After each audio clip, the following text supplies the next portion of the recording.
Hello အားလုံးပဲမင်္ဂလာပါရှင်ကိုပါပေါ့နော်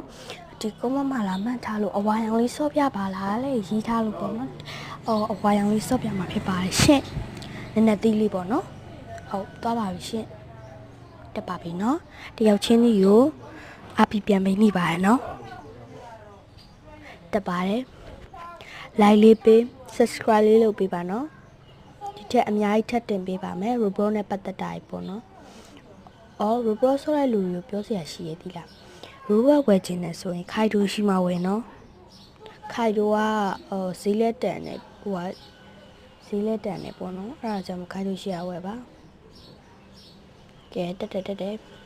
တရပြန်ကန်ထွက်တယ်နော်အဲ့ဒါတေချာလေး grease design နဲ့လုပ်ပေးရပြီပါတယ်လာမန်းကြအောင်နော်ကြိုက်တဲ့အရာပြောကြိုက်ဆော့ပြီးပါမယ်နော်ဒီဟာလေးကတော့နည်းနည်းခက်တယ်